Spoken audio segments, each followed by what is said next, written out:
Hello everyone, my name is Roya and it's time for Bookish Pet Peeves Part 5.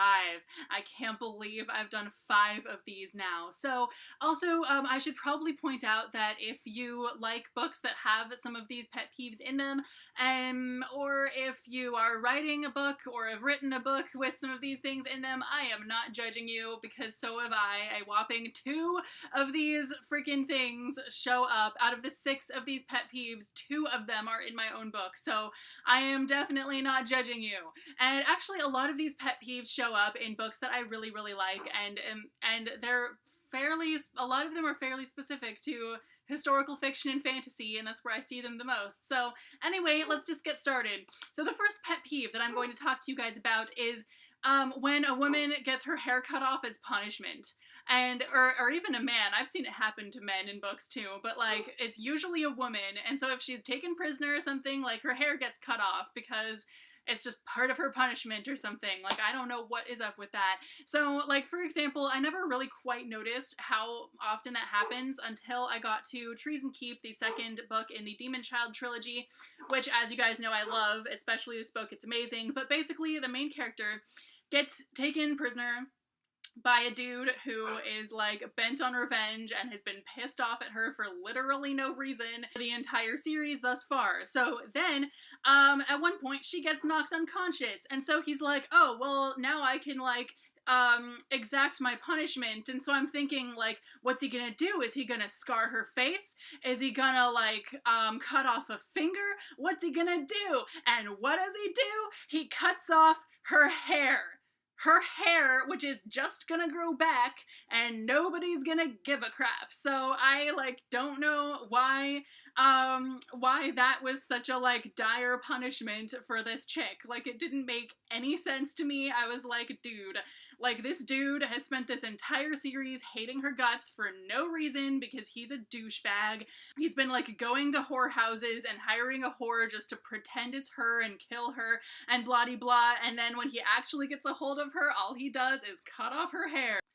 Next pet peeve is when somebody acquires powers and it's fire powers. So basically every time a main character winds up with, well, not every time, but many of the times that I've read a book in which somebody acquires some kind of elemental magic, it's always fire. All the time. Because fire is just cooler or something like that. Everyone wants to be able to shoot fire. So of course, if they're writing a character who's gonna end up with elemental powers, fire is the way to go, because look how much you can do with it. Look how much stuff you can make happen in the book if the person has fire powers. So it's like kind of insane how many people end up with like fire powers in books. It's never like water or something. I don't know why. Next one is not necessarily specific to fantasy or anything, but somehow that's where I notice it the most. I don't know why. So it's when erections are described as painful. So when someone gets an erection really quickly to the point where it's a painful erection, and it doesn't matter if it's a woman or a man writing the book. So I don't have a penis. I can't speak to the accuracy of if an erection can be painful, if it happens too fast or not. I have literally no idea. That is literally never gonna happen to me because I don't have a penis. But when I read that, I kind of just go, I'm not so sure about that.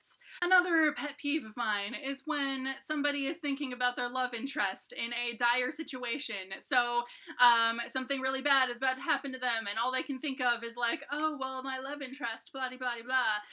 And it's like, dude, really? Are you kidding me? So in The Diviners, I noticed this, and it was especially weird in that book because that interest in the other person came out of literally nowhere, and a dire situation was the first time that it even came up in the entire book, and I was like, dude, I'm not so sure about that. I know in the book Everland, a few people have read that book. I have not read that book, but apparently there's a scene where they're going through like a sewer that has a whole bunch of dead bodies in it, and the girl is still like all freaking out because the dude like touched her arm or something, and it's like, are you really gonna be thinking about that in that kind of situation? I'm not so sure.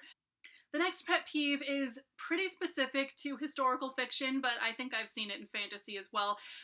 It's when somebody marries the wrong person and it's clear that it's the wrong person. Like, it's just some other person, like they think that their love interest is not going to come back or something like that, so they marry somebody else. And it always turns out that it gets conveniently solved by the person they actually married, like, dying or something.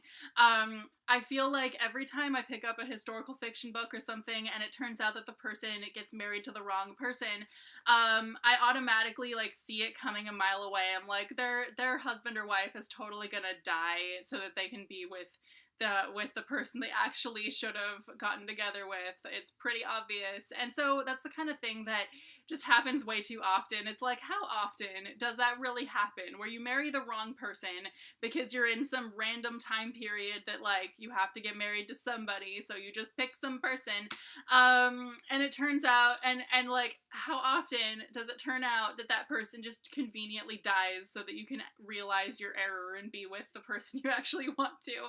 Like, I don't know about that. And finally, the last pet peeve that I'm going to talk to you about today is the fact that needlepoint, it is constantly used as, like, this ladylike thing. So when a girl doesn't want to do her needlepoint, she's being all rebellious. If she's going off and having adventures or something and she comes home and her mother's like, you didn't do your needlepoint, or whatever it is. Ship of Magic had this, and that's when I first kind of noticed that this happens a lot. Game of Thrones does this too. So obviously a lot of, like, really awesome books that I like have, like, wind up with needlepoint as this weird ladylike thing.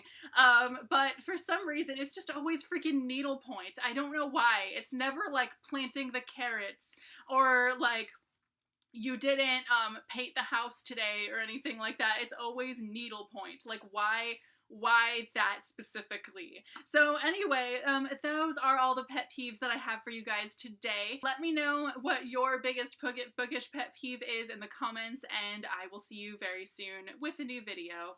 Bye!